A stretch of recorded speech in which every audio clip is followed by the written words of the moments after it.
So if you hear that noise right now, somebody's mowing the lawn, but I have to film this video right now, so I'm so sorry about it. Hopefully it will go away.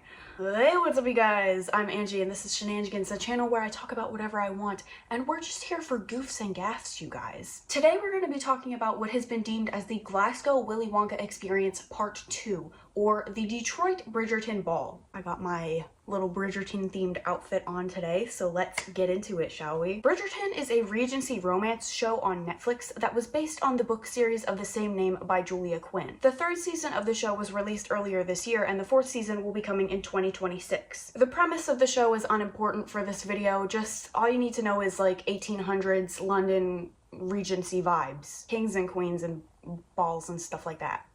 Balls. Balls?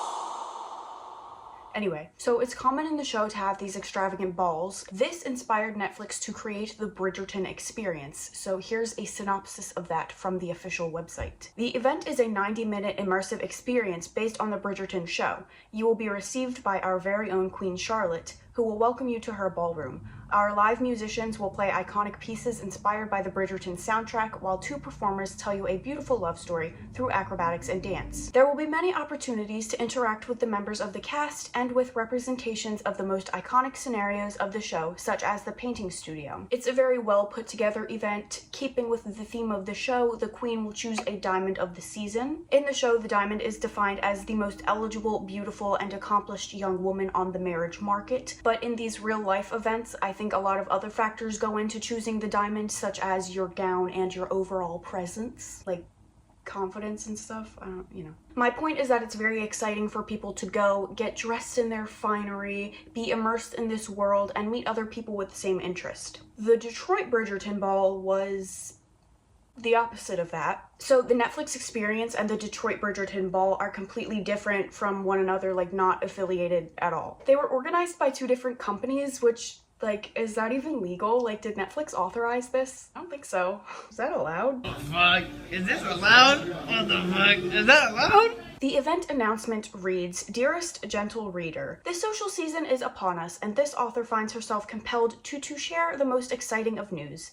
You are cordially invited to the most splendid soiree of the season in celebration of Detroit Bridgerton themed ball. Sunday, 22nd of September 2024, for an enchanting night, yours truly, Lady Whistledown." So first, the Detroit Bridgerton Ball was meant to take place on August 25th, but was rescheduled due to venue issues. I couldn't find what those issues were, just venue issues. And the people who bought tickets to this event were not notified until August 22nd, 3 days beforehand. This is already not boding well. I don't even want to call it a ball, I kind of just want to call it the experience, because it was definitely an experience.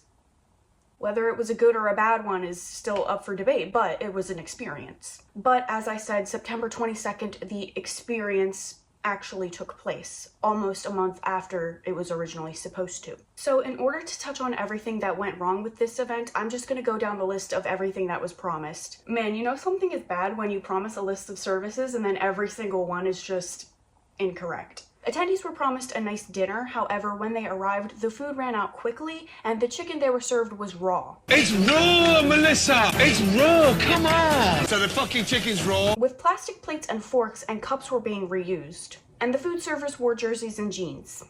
For their groundbreaking performance, a single dancer performed on a pole. Yep, their performance for a night of excellence was a stripper. I'm just saying, it's not exactly on theme, you know? There was also music, but I'll get back to that in a second because there's a lot. The decor was described as Temu decorations with a few backgrounds to take photos in front of. Nothing says early 1800s Regency era like hot pink sequins, am I right? These chairs are pretty cool though.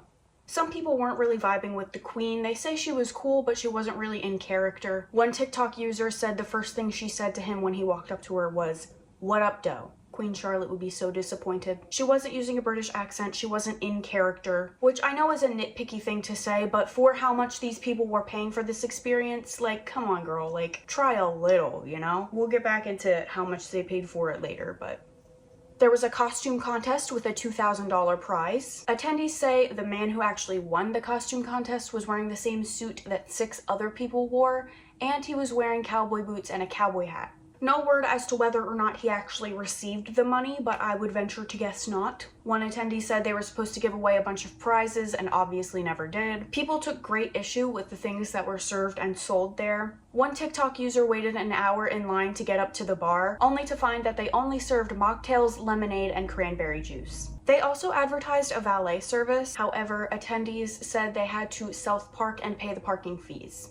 So as for music, guests were promised classical music. There was a single violin player who was apparently the only one working the entire event that was trying to keep it on theme. The violinist actually posted a story time on TikTok. As I was researching this, at least a week after the event, she stated that she still hadn't gotten paid for it. So the event was on a Sunday and she was asked to do it on the Monday before. So she had less than a week to come up with like a whole set list and everything. The worst part, she's 17. She's 17 in high school. Here's a TikTok posted by Kimberly, this person. Just so you know, I have to put different music on top of it to avoid copyright. Okay, thanks, love you, bye.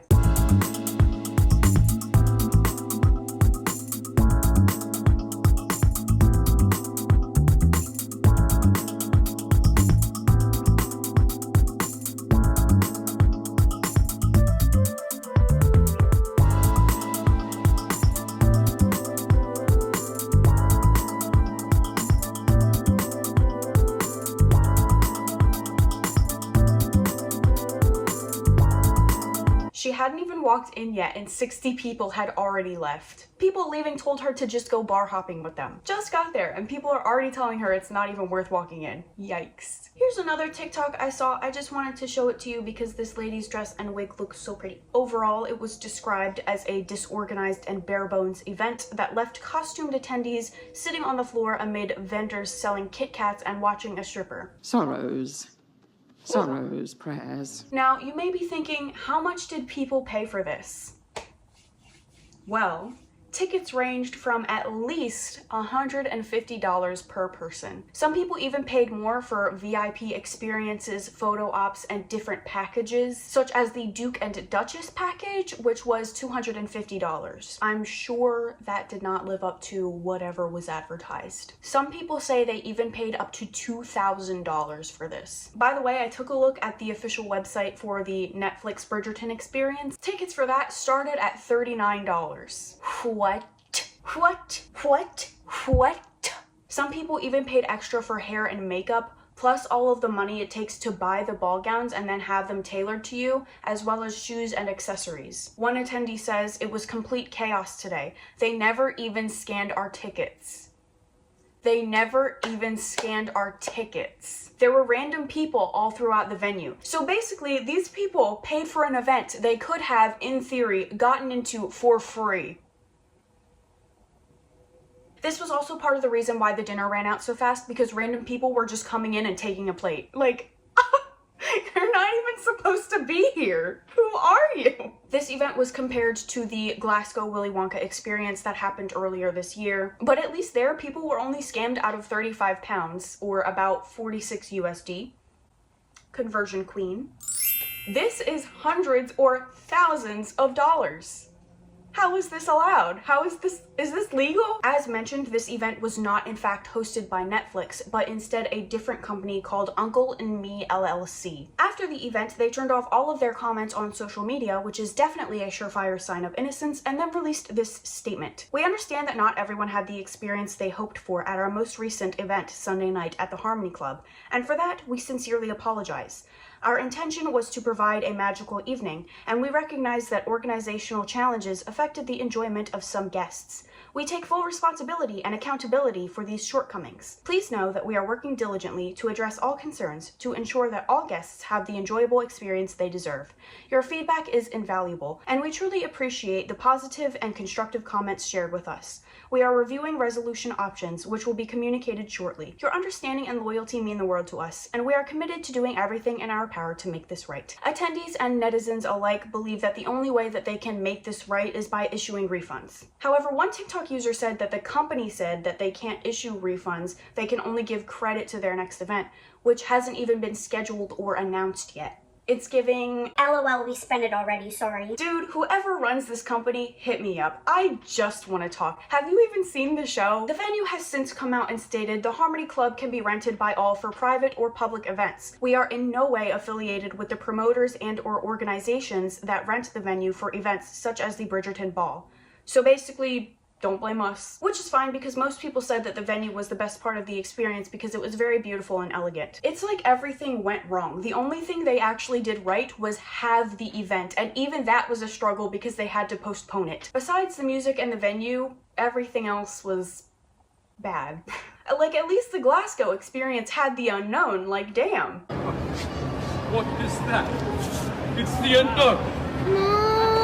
Here, we don't even have the unknown. Everything is completely known, and we wish it wasn't. It's just depressing. A lot of people on TikTok and specifically Reddit were calling the attendees stupid, being like, you should have known better. Like, how are they supposed to know? From what I've seen, the event was decently advertised on the Uncle and Me account. It looks very professional to me. It doesn't look like some Nigerian prince scam. I don't think these people were stupid for trying to go. I think it looks pretty legit to me. I know a lot of people think that this is like, haha, petty internet drama, but like, it's serious when you think about it. Like, it was literally a scam. That's what it was. It was a scam. People are very unhappy, and they have a right to be. I would be too. For many people, $150 is nothing to sneeze at, let alone $2,000. Ultimately, I hope they get their money back. What do you guys think? Let me know. That's all I have for this video. If you liked it, please like, share, and subscribe. If you have something nice to say, leave a comment. If you have something not nice to say, leave a comment. I post every Tuesday and Thursday, and sometimes a secret third day. Also, I just want to say again, I'm really sorry for like the noise outside. It like has been irritating me this whole time. I'm hoping it's not too bad, but I need to get this done. I'm sorry. I love you. Thank you for watching. Bye.